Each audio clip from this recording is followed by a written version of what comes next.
¿Quién se acuerda de lo que revisamos la semana anterior? ¿Cuál fue nuestro tema de la semana anterior? ¿Qué fue lo que vimos?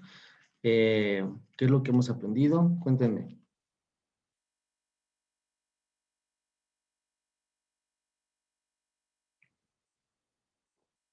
¿Alguien se acuerda de algo?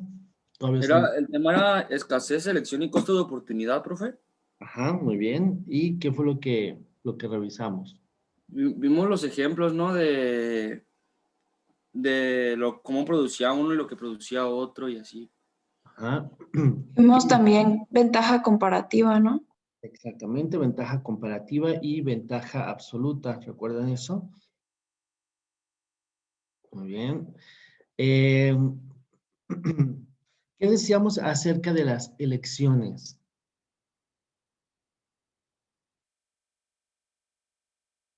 ¿Qué decíamos acerca de las elecciones y de los recursos que tenemos? ¿Alguien recuerda? ¿Qué relación hay?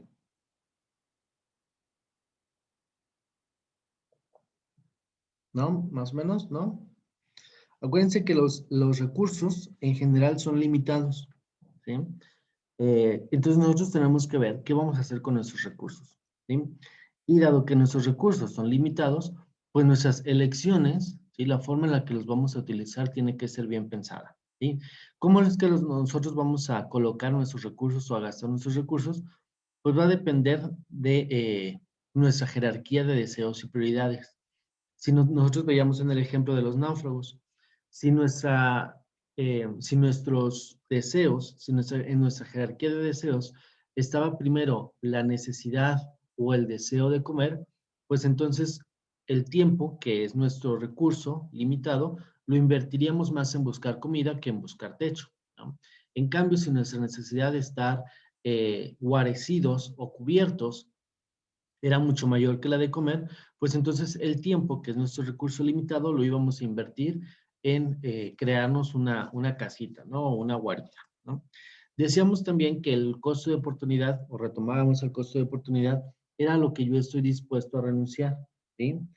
¿Cuánto estoy dispuesto a renunciar o cuánto tiempo estoy yo dispuesto a renunciar en la búsqueda de comida por invertirlo en la búsqueda de un techo? ¿Sí? Entonces ahí veíamos pues qué tan buenos éramos también nosotros en la búsqueda de un techo o en la búsqueda de comida, ¿no? Y poníamos el ejemplo de qué tan buenos soy o qué tan buenos éramos para cazar, perdón, para recolectar los tronquitos y qué tan buenos éramos para recolectar las bayas, ¿no? Y decíamos, bueno, si yo soy muy bueno para recolectar las bayas, pues lo ideal sería que yo me especializara en la recolección de bayas y que si yo tuviera otro ayudante, ¿sí? Que es mucho más rápido en la recolección de tronquitos, bueno, se especializara en la recolección de troncos, ¿no? ¿Para qué? Para tener precisamente una especialización. ¿Por qué? Porque decíamos que la especialización es, eh, es la que nos va a ayudar a ser mucho más eficientes, ¿sí? A tener menos costos de oportunidad, a renunciar a menos o a tener menos desperdicios. También decíamos que en una sociedad, cuando nosotros tenemos más de un individuo, ¿sí? Tenemos que compartir la forma en la que vamos a tomar las decisiones, la forma en la que vamos a hacer las elecciones y la forma en la que vamos a gastar nuestros recursos, ¿no? Ahí habrá que ver entonces para qué es bueno cada uno y en qué queremos invertir nuestro tiempo, ¿vale? Decíamos entonces que una ventaja comparativa es aquella en la que la persona gasta menos, ¿sí? O tiene un menor costo de oportunidad. ¿Qué es esto? Que si yo soy bueno para recolectar bayas, bueno, seguramente tendré menos desperdicios recolectando bayas. Entonces yo tendré la ventaja comparativa, ¿sí? Entonces una ventaja comparativa la obtiene la persona que gasta menos recursos, ¿sí? La persona que tiene menos costos de oportunidad. Sin embargo, una ventaja absoluta es aquella que que produce más, ¿sí? Con menos recursos, ¿sí? Es aquel personaje que producía más bayas y más tronquitos a simple vista. Y una ventaja comparativa es aquella en la que se puede lograr el mismo resultado con menos costos de oportunidad o con menos desperdicios, ¿sí? Más o menos eso fue lo que vimos la semana pasada, ¿vale? Bien, vamos entonces a dar continuidad al tema.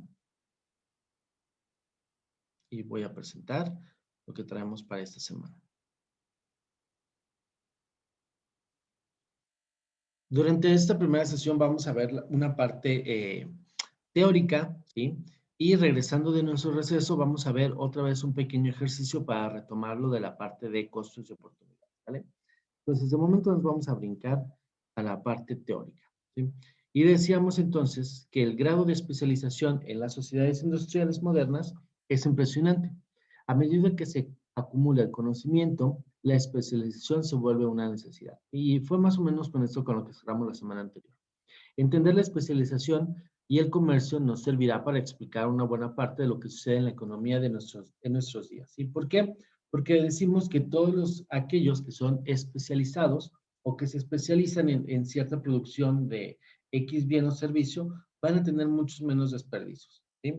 Y nosotros decíamos que si nosotros somos buenos fabricando zapatos, pues, ¿qué estamos haciendo entonces? Fabricando tazas, ¿no? Entonces, si nosotros somos buenos para fabricar algún bien o para producir algún servicio, seguramente que tendremos muchos menos desperdicios que si intentamos producir algún otro bien, ¿vale?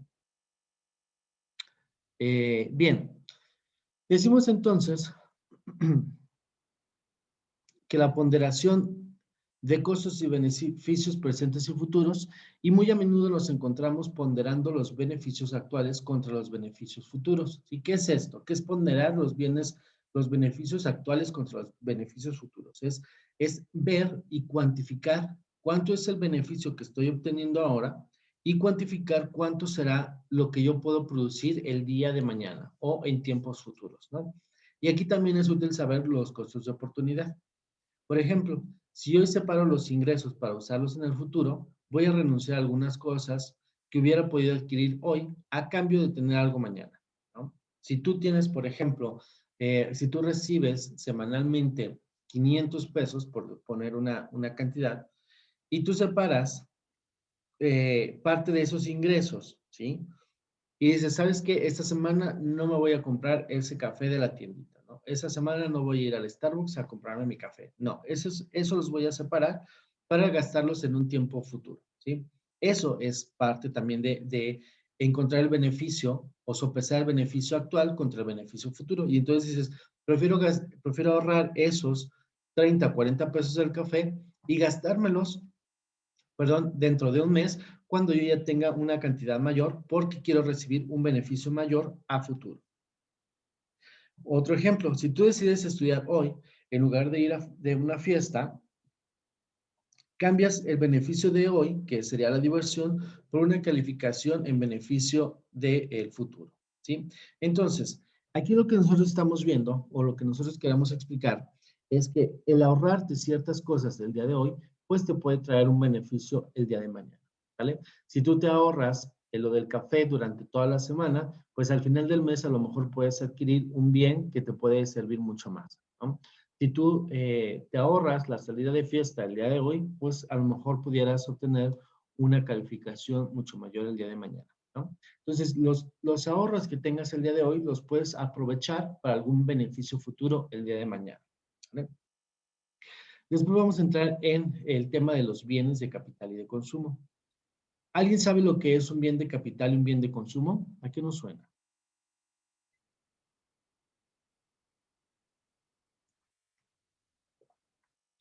A ver, alguna participación. Un bien de consumo. ¿Qué será un bien de consumo? ¿A qué nos suena? Un bien que solo pues, se puede usar una vez, profe.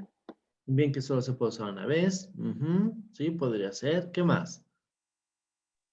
Un bien que puedes vender o puedes consumir, no sé cómo decirlo, que puedes sacarle provecho, más provecho, pues.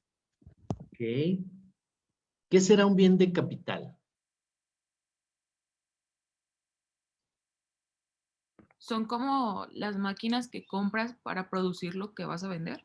Ajá, perfecto. Eso es precisamente un bien de capital. Sí, ahora vamos a ver.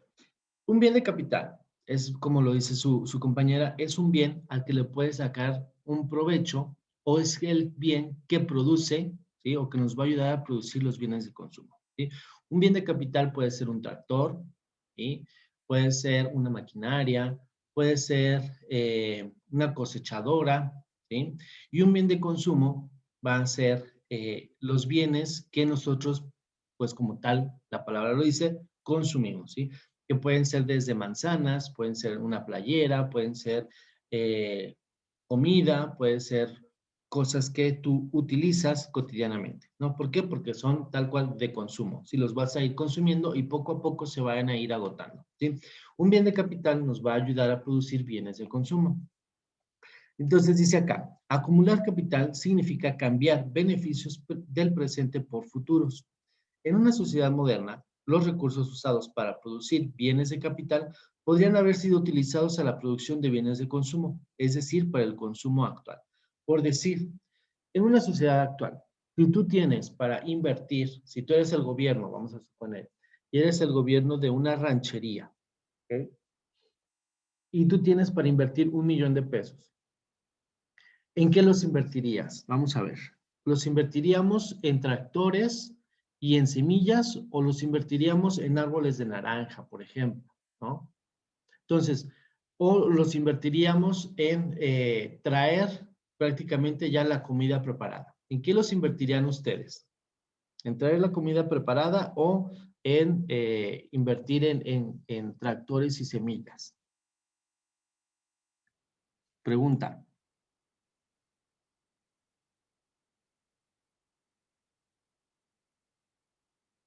¿Tractores y semillas o en comida preparada?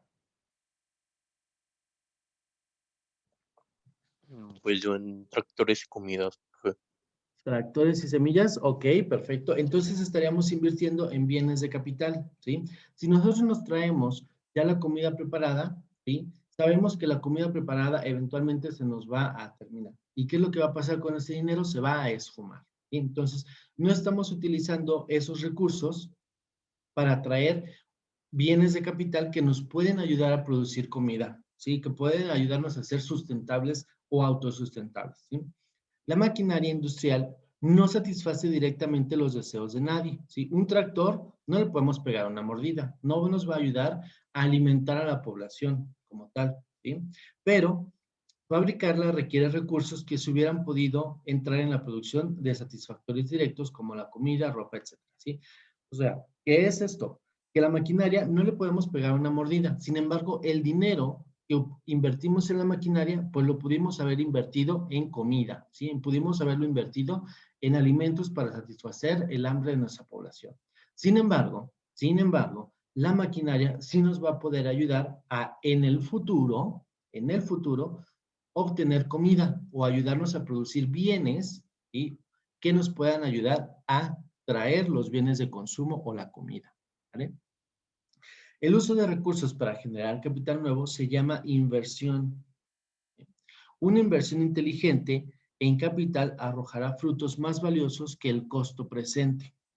Si nosotros logramos obtener o hacer unas buenas inversiones, los costos o la inversión que nosotros hayamos gastado en la comida, en la maquinaria, nos va a ayudar a que en el futuro eso nos vaya a producir mucha mayor riqueza o mucha mayor satisfacción que solamente haber comprado la comida. Como los recursos son escasos, el costo de oportunidad de toda inversión consiste en evitar el consumo actual, ¿sí? Como los recursos son escasos, el costo de oportunidad de toda inversión de capital consiste en evitar el consumo actual, ¿sí? Como los recursos son escasos, lo que nosotros hayamos gastado en la maquinaria, pues nos va a evitar que nosotros consumamos en el presente, ¿sí? ¿Por qué? Porque nos va a ayudar a traer beneficios para el futuro, ¿vale? Entonces, siempre que nosotros vamos a invertir, y voy a decir invertir para las maquinarias, para un tractor, para algo que me va a dejar riqueza en el futuro, se le va a llamar inversión, ¿sí? Y nos está evitando que ese dinero nos lo comamos el día de hoy, ¿sí? Por ejemplo, cuando salimos a lo mejor a comer a un restaurante, ¿sí? Nos sale mucho más caro que comer en casa, y entonces estamos haciendo un gasto, es un gasto que voy a poner entre comillas innecesario, ¿sí? ¿Por qué? Porque ese dinero nosotros lo pudimos haber invertido a lo mejor en bueno, a la larga a lo mejor lo hubiéramos podido invertir en una computadora para ser freelancers, ¿no? O en alguna herramienta para nuestro trabajo diario, ¿sí? Entonces, y eso nos puede generar mucha mayor riqueza el día de mañana, ¿sí? Un medio, vamos a ver entonces ahora la parte de la frontera de posibilidades de producción. ¿Alguien se acuerda lo que es esto, la frontera de posibilidades de producción?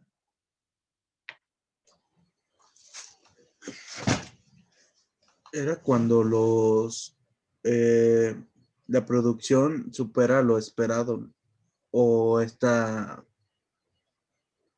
se disminuye. O sea que tienen como una meta y sobrepasan esa frontera. Ok, sí, más o menos, sí, sí, sí. A ver, ¿alguien más? ¿Alguna otra idea? Es la capacidad que tiene de cada empresa de producir pues, lo que produce, pues.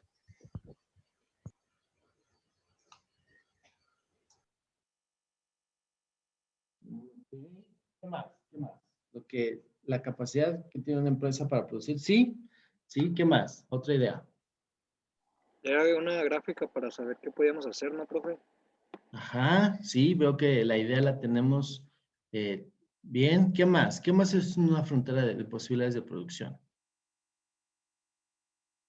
Es el límite, ¿no, verdad? Ajá, sí, muy Sí. bien. Sí, precisamente vamos a ver que una frontera de posibilidades de producción es todo lo que han dicho, ¿sí? Desde qué tanto podemos producir, ¿sí? Nuestros límites de producción es cuando nosotros somos más eficientes, también lo vamos a reflejar en la frontera de posibilidades de producción, ¿sí? Y entonces una frontera de posibilidades de producción refleja cómo voy a tomar las decisiones, ¿sí? Eh, sí, prácticamente es cómo voy a tomar las decisiones con mis recursos que son limitados. ¿Cuánto es lo que yo puedo producir en 24 horas? ¿Sí? ¿Por qué? Porque yo ya no puedo producir la hora 25. No existe la hora 25 en un día. Entonces, mis recursos, o en este caso mi recurso limitado, que es el tiempo, ¿cómo lo voy a invertir? ¿Vale? ¿Cuánto es lo máximo que yo puedo producir en 24 horas?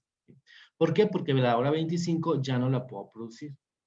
Es también, como ustedes lo decían, el límite, ¿sí? De todo lo que yo puedo producir durante 24 horas, en este caso, o lo que yo puedo producir en el límite con 1,000,000 de pesos. ¿Por qué? Porque no tengo 1,000,000 de pesos, un peso más, ¿no? Yo no tengo ese peso adicional. Sin embargo, tengo 1,000,000 de pesos, entonces yo tengo que elegir qué tanto puedo producir o comprar o gastarme ese dinero, ¿sí? Y yo no puedo gastar más, ¿no?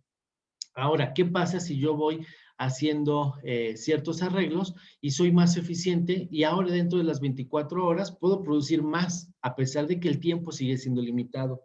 ¿O qué puedo hacer con ese $1,000,000 o de pesos para poder producir más a pesar de que mi $1,000,000 o de pesos no ha cambiado y sigue siendo el mismo? ¿Sí?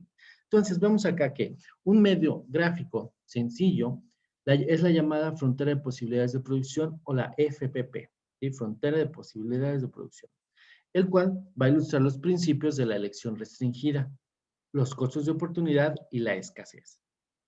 La frontera de posibilidades de producción es una gráfica en la que se muestran todas las combinaciones de bienes y servicios que se producirían si todos los recursos de la sociedad se utilizaran con eficiencia, ¿sí? O sea, que yo no tuviera ningún desperdicio. Si yo logro colocar y si yo logro aprovechar todos mis recursos, que son limitados, yo no voy a tener ningún desperdicio. Pero ¿cuánto es lo máximo que yo puedo aprovechar esos recursos? Entonces, aquí tenemos una frontera de posibilidades de producción. Seguramente que la recuerdan. La frontera de posibilidades de producción lo vamos a graficar de esta manera. Sobre el eje de las Y's, vamos a medir la cantidad de bienes de capital y eso va a ser como ejemplo. Sobre el eje de las Y's vamos a medir la cantidad de bienes de capital producida. ¿Sí? Entonces, déjenme mostrarla. Bienes de capital. Aquí estamos, bienes de capital. Entonces, sobre la línea, sobre el eje de las Y's, vamos a poner los bienes de capital que podemos producir. Y en el eje de las X, los bienes de consumo, que ya veíamos cuáles son los bienes de consumo y los de capital, ¿verdad? Aquí estamos. Todos los puntos abajo y a la izquierda de la curva representan las combinaciones de capital y de bienes de consumo que son posibles en la sociedad dados los recursos. ¿Sí? Y vamos a decir que tenemos 900, podemos nosotros gastarnos o producir 900, mejor contexto, 900 bienes de capital, o en su lugar podríamos gastarnos 1500 bienes de consumo. ¿Sí? Bien, vamos a irnos por las piedritas. A la hora que yo consumo los 900 bienes de capital, ¿cuántos bienes de consumo puedo producir? 0. 0, ¿verdad? Que sería aquí. A 900 bienes de consumo, perdón, 900 bienes de capital, puedo producir 0 bienes de consumo. Ahora, si yo produzco los 1500 bienes de consumo, ¿cuántos bienes de capital puedo producir? 0. 0. 0, ¿verdad? Exactamente. Muy bien, ya lo estamos entendiendo perfecto. Ok, lo cual significa que las combinaciones asequibles, o sea, lo que yo puedo llegar a producir, se va a encontrar en esta frontera. ¿Sí? Aquí es curvita, pero igual puede haber sido una recta. ¿Vale? Entonces, todo lo que está en el área azul es lo que yo puedo producir. ¿Sí? Vamos a decir que yo voy a producir un bien de consumo. ¿Sí? Y a la hora que yo puedo producir un bien de consumo, pues seguramente deberé o podré producir bienes de capital menores de los 900, ¿no? Y le vamos a poner aquí 880 por ponerle un dato, ¿vale? 80. Entonces, aquí vamos a tener un puntito. ¿Sí? ¿Por qué? Porque yo ya puedo producir, a la hora que yo produzco un bien de consumo, pues puedo producir menos bienes de capital, ¿sale? Bien, que sería como aquí, vamos a poner, suponiendo que fuera recta, estaría como por aquí el punto. Muy bien. Ok. Entonces, para continuar con el ejemplo. Todos los puntos arriba y a la derecha de la curva representan combinaciones inasequibles. Por ejemplo, este punto, el punto G, es inasequible. ¿Qué es inasequible? Pregunta para ustedes, ¿qué es inasequible? Inalcanzable. Ujú. Inalcanzable, ¿sí? Irrealizable. Son combinaciones que no puedo hacer. ¿Por qué? Porque si yo ya dije que mis recursos son limitados y que solamente tengo 900 o solamente puedo producir 900 bienes de capital, pues no puedo poner una línea por acá en los 1000 bienes de capital, ¿estás de acuerdo? Ni puedo tener una línea por acá en los 3000 o 2000 bienes de consumo. Y mucho menos puedo producir este punto que tocaría como 1500 bienes de consumo y 1000 bienes de capital. O sea, no puedo, ¿por qué? Porque no tengo los recursos necesarios y no cuento con los recursos. Ok. ¿Dudas hasta aquí?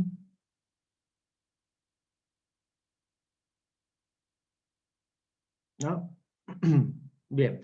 Entonces decimos, para resumir esta diapositiva, todos los puntos que están por debajo de la curva son bienes que sí son asequibles.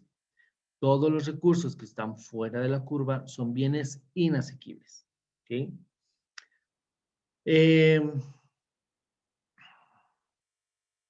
Bien, pues eso. ¿Sí? Vamos a la siguiente. Si una economía terminara en el punto A de la gráfica, ¿sí? Lo que decíamos hace rato, si una economía terminara en el punto A de la gráfica, no produciría ningún bien de consumo, ¿sí? Que era lo que ya comentábamos. A 900 bienes de capital, producimos nosotros 0 bienes de consumo.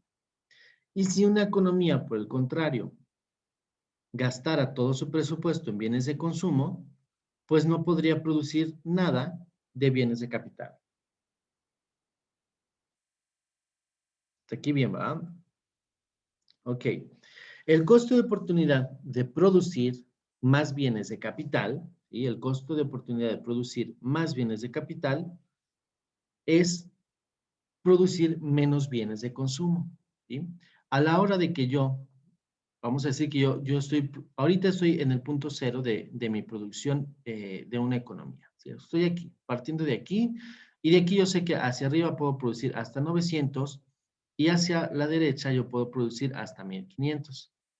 Si yo consumo 1 o 1000, bueno, si yo consumo 500 o 550 de capital, pues significa que yo ya no puedo recorrerme hasta los 1500 de consumo, ¿sí? Tendría que ser, pues, en este caso, hasta 1300. ¿Estamos de acuerdo? ¿Sí? Sí. Ok, muy bien. Dice, entonces, al pasar de la letra E a la letra F, ¿sí? El número de bienes de capital aumenta de 550, o sea, yo ya no estoy produciendo 550, sino que produje 800 bienes de capital. Sin embargo, en lugar de producir 1300 bienes de consumo, tuve que reducir a 1100 bienes de consumo, ¿sí? El número, dice acá abajo, al pasar de la letra E a F, el número de bienes de capital aumenta de 550 a 800, pero el número de bienes de consumo disminuye de 1300 a 1100. Entonces, aquí vemos cómo yo tengo que renunciar a bienes de consumo para poder producir más bienes de capital. Hasta aquí de acuerdo, ¿verdad?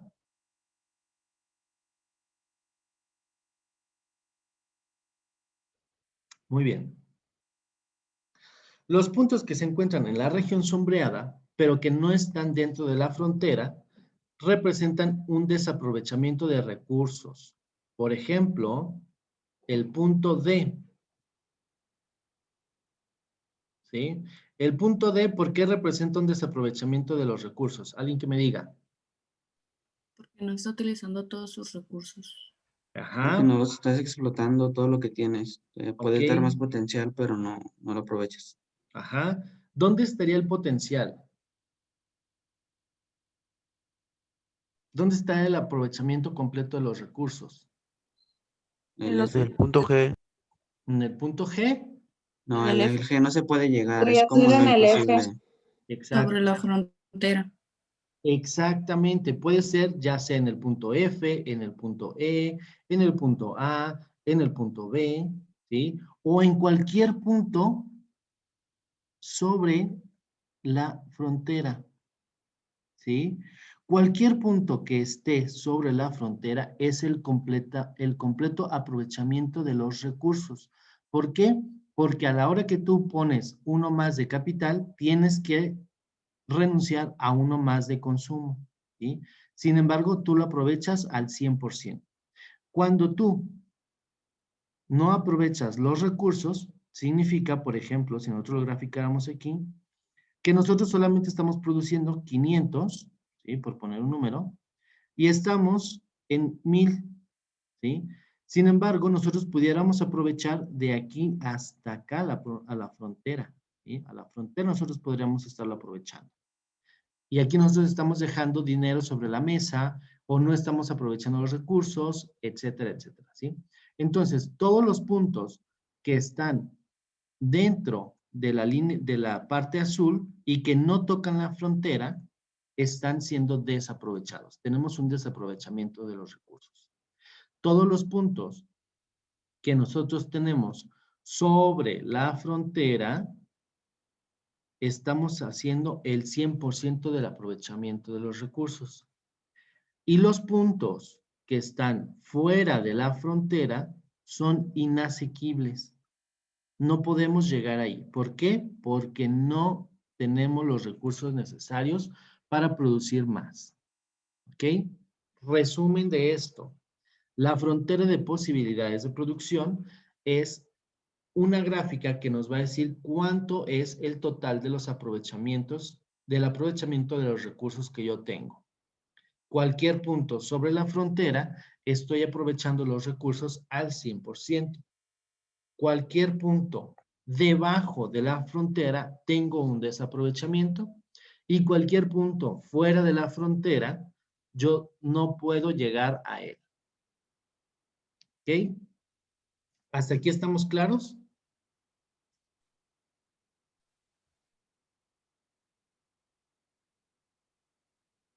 ¿Sí? Sí. Ok, muy bien. Excelente. Vamos a hablar entonces ahora un poquito del desempleo. Durante las bajas de la economía, vemos mayor número de despidos.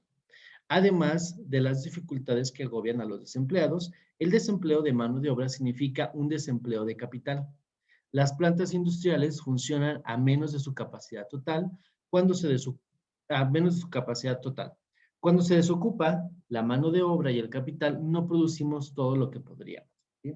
Esto va relacionado a la frontera de posibilidades de producción, en el sentido de que vamos a decir que yo normalmente tengo una fábrica de zapatos que opera con 100 trabajadores. Al 100% de su capacidad, yo debería tener 100 trabajadores trabajando 8 horas continuas. ¿Sí? Cuando hay una baja en la economía y que yo ya no estoy vendiendo toda la producción, me veo en la necesidad de despedir gente. ¿Por qué? Porque tengo que bajar los costos. Y voy a despedir a tres de mis trabajadores. Entonces ya solamente voy a tener 97 trabajadores produciendo, ¿sí? Sin embargo, yo tengo un desaprovechamiento porque yo pudiera tener otros 3 trabajadores o llenar mi plantilla, ¿sí? Al 100% para producir mi capacidad completa. ¿Sí? Entonces yo estoy trabajando por debajo de mi frontera de posibilidades de producción. Los periodos de desempleo, entonces, corresponden a los puntos dentro de la frontera de posibilidades de producción como el punto D. O sea, estoy trabajando, no estoy aprovechando el 100% de mis recursos. ¿Sí? Cuando tenemos una economía baja, cuando tenemos una economía que no estamos al 100, ¿vale? Cuando tenemos desempleo y cuando tenemos gente que está en la banca, que no tiene oportunidad de trabajo, estamos trabajando como economía, como país, por debajo de nuestra frontera de posibilidades de producción. ¿Por qué? Porque todas esas personas que están esperando un empleo podrían estarnos generando algún beneficio, podrían estar generando economía para el país, ¿sí? Sin embargo, están sentados sin hacer absolutamente nada, ¿sí? Pudiendo estar trabajando o produciendo algún bien o servicio, ¿sí? Entonces, cuando nosotros tenemos una baja en la economía o cuando nosotros escuchamos por ahí en las noticias que el desempleo subió, quiere decir, para empezar, que estamos por debajo de la producción total. Estamos desaprovechando recursos, que en este caso es la mano de obra. Y si nosotros los tuviéramos empleados al 100%, si todos tuviéramos trabajo al 100%, tendríamos entonces o estaríamos en un punto sobre nuestra frontera de posibilidades de producción como economía nacional. ¿Sale? Bien, vamos a seguir. La combinación eficiente de productos. Para ser eficiente una economía debe producir lo que la gente quiere. ¿Sí? Eso significa que además de operar sobre la frontera de posibilidades de producción, o sea, además de aprovechar al 100% tus recursos, la economía debe hacerlo en el punto correcto de la frontera de posibilidades de producción. ¿Qué es esto? Ni el 100% de los bienes de consumo, ni al 100% de los bienes de capital. ¿Sí? Y vamos a decir que tú tienes $1,000 para producir bienes, ¿sí? Y decides que vas a producir carne de cerdo, ¿vale? Entonces tú sales, produces tu carne de cerdo y aprovechas todos tus recursos, ¿sí? Tu persona que está empleada está al 100% empleada, no tienes desperdicios, totalmente el puerco completo, ya sabes que lo vas a vender, toda la carne del puerco, entonces no tienes ningún desperdicio, estás dentro de tu frontera de posibilidades de producción. Y sales al mercado y resulta que es una ciudad que es 100% vegana. ¿Qué creen que va a pasar con esa producción? Pues no se va a aprovechar. Exactamente, no se va a aprovechar, ¿no? Al contrario de pensar que, bueno, estamos trabajando al 100% en el borde de nuestra frontera de posibilidades de producción, pues lo que está sucediendo es que estoy produciendo un bien y un servicio que no sirve para absolutamente nada, ¿no? Y recuerdan que en nuestras primeras clases decíamos sobre las botas verdes. ¿De qué sirve que yo tenga todos mis trabajadores y mi planta completa y mis insumos completos aprovechados en producir botas verdes si nadie absolutamente me las va a comprar, ¿no? Lo mismo para la carne de puerco, para la carne en general en un pueblo que es vegano, nadie lo va a consumir. Entonces, yo estoy desaprovechando totalmente mis recursos, ¿sí? Al contrario de pensar que estoy en mi frontera de posibilidades de producción, estoy así creando solamente desperdicios, estoy haciendo un desorden, ¿sí? No estoy siendo eficiente. ¿Por qué? Porque esos recursos no se están aprovechando. ¿Ok? A pesar de no tener desperdicios. Entonces, no solamente en la economía, no solamente hay que trabajar en la frontera de posibilidades de producción, sino que además hay que hacerlo en el punto correcto. Hay que saber equilibrar cuánto de carne de puerco tengo que producir y cuánto de verduras tengo que producir para satisfacer las necesidades de todos, para satisfacer a los veganos como satisfacer a los carnívoros. ¿Ok? Entonces, para nosotros tener un equilibrio eficiente, yo debo saber cuántas botas verdes producir y cuántas botas negras producir. ¿Para qué? Para que todos mis productos se puedan colocar y yo tenga, además de ser eficiente y sin desperdicios, pues pueda ser rentable, ¿no? Bien. Vamos a entrar ahora en la pendiente negativa y el costo de oportunidad. Como hemos visto, los puntos que están en la frontera de posibilidades de producción corresponden al empleo cabal de los recursos y a la eficiencia productiva, ¿sí? Todos los puntos que están en mi frontera de posibilidades de producción son puntos que, uno, son asequibles y dos, son puntos eficientes, donde yo no tengo desperdicios. La sociedad solo puede escoger un punto en la curva, ¿sí? Como los recursos son limitados, solo se pueden producir más bienes de capital si se reducen los bienes de consumo, ¿sí? ¿Qué quiere decir? Que si yo me voy a mi curva de frontera de posibilidades de producción, o produzco 1000 bienes de servicios, perdón, 1000 bienes de consumo y 500 de capital, o produzco 900 bienes de capital y 300 de consumo. No puedo tener las dos. ¿Por qué? Porque mis recursos son limitados, ¿sí? Entonces, a la hora de trabajar en mi frontera de posibilidades de producción, yo debo escoger, dependiendo del mercado, qué tanto producir de cada uno de los servicios, ¿sí? O de los bienes. Ahora, pendiente negativa del costo de oportunidad. El hecho de que haya escasez o que los recursos sean limitados está ilustrado por la pendiente negativa. ¿Recuerdan cómo era una pendiente negativa?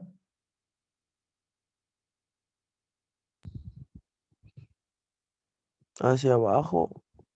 Hacia abajo, exactamente. Una pendiente negativa es así, ¿vale? Como la línea que acabamos de dibujar. Una pendiente negativa. ¿Por qué? Dice acá, al pasar del punto E al punto F, aumenta 250 unidades. ¿Sí? Del punto E al punto F. ¿Okay? Nosotros estamos aumentando de 550 a 800, estamos aumentando 250 unidades, ¿sí? En bienes de capital. Sin embargo, estamos reduciendo o sacando de bienes de consumo 200 unidades, ¿sí? Ok. Entonces, tiene una pendiente negativa porque mientras que una sube, el otro va a bajar, ¿sí? Una pendiente negativa, ¿sí? Mientras uno aumenta, el otro va a ir disminuyendo. Por eso tiene una pendiente negativa, ¿sí? Cuando uno aumente, el otro va a disminuir, ¿vale? Muy bien. El valor de la pendiente de la frontera de posibilidades de producción de una sociedad se llama tasa marginal de transformación. ¿Sí?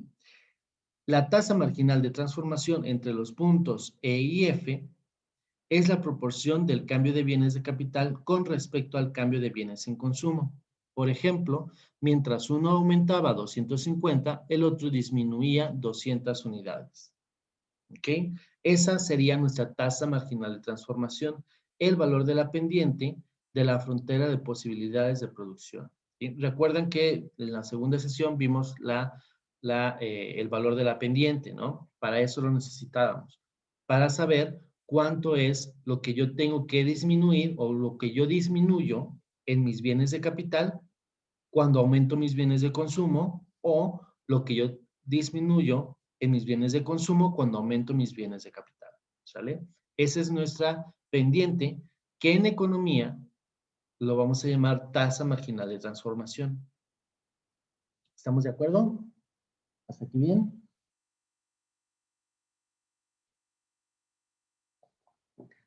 Sí. Bien. Profe. El crecimiento económico se caracteriza por un incremento en la producción total de la economía. ¿Sí? Ojo aquí, porque aquí ya vamos a empezar a encontrarnos con, ¿cómo te diré? Con contradicciones un poquito, ¿no? Una contradicción, pero tiene sentido. El crecimiento económico se va a caracterizar por un incremento en la producción total de la economía, ¿sí?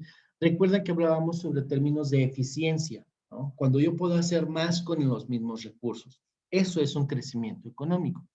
Ocurre entonces cuando una sociedad adquiere nuevos recursos o aprende a producir más con los recursos actuales, ¿sí?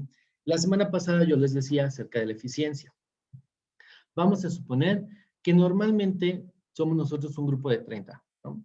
Normalmente cada uno de nosotros, el año 1, nosotros nos dedicamos a la producción de naranjas. Y nuestra producción total fue de 10 naranjas por piocha, ¿no? Lo cual quiere decir que al final del año, o al final del periodo, nosotros tuvimos una producción total de 300 naranjas.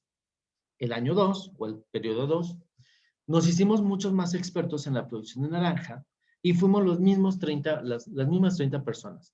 Y ahora, en lugar de producir 10 naranjas, logramos producir 20 naranjas por piocha. Al final del periodo, entonces, tuvimos 600 naranjas. ¿Sí? ¿Qué fue lo que pasó aquí? Con los mismos recursos, con los mismos 30 personas, logramos pasar de 300 naranjas a 600 naranjas. Cada uno nos especializamos y cada uno logramos hacer el doble. ¿Sí? Ok. Cuando nosotros, me voy a detener aquí, pero tengan eso en mente. ¿Vale? Los nuevos recursos pueden significar una fuerza de trabajo más abundante o más capital accionario. ¿Sí? Lo mismo hubiera sucedido si en lugar de haber sido 30, a lo mejor ya fuimos ahora 60 personas dentro de nuestro sembradío, ¿no? Y cada uno produjo las mismas 10 naranjas y ahora al final del año también tuvimos 600 naranjas. En el escenario 1, los 30 nos especializamos y logramos producir 600 naranjas y en el escenario 2, ahora fuimos 60 personas produciendo las mismas 10 naranjas. Al final del año, en ambos escenarios obtuvimos 600 naranjas. ¿Sí? El aumento en la productividad, que es el escenario 1, es también el resultado en el cambio tecnológico y la innovación. A lo mejor, en lugar de traer otras 30 personas, pues trajimos una maquinaria y ya logramos las 600 naranjas. O a lo mejor la maquinaria que tuvimos la improvisamos y ya tuvimos nuestras 600 naranjas, ¿no? Okay. Entonces, un crecimiento económico se va a dar por un aumento en la producción total. Y para nuestros fines prácticos, fueron las naranjas, ¿no? Dice acá otro ejemplo. Supongamos que una sociedad simple tiene una economía con un único recurso, que es la mano de obra. La mano de obra puede asignarse a la producción de tan solo 2 artículos. Híjole. A ver, me voy a esperar un poquito. Ajá. Ahí. Déjame un segundito, porque Quiero ver si lo vamos a lograr ilustrar.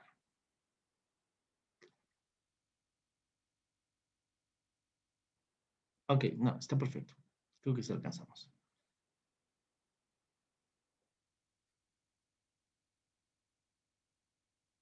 Ok.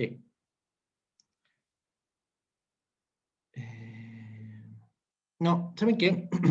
¿Qué les parece si nos tomamos ahora el receso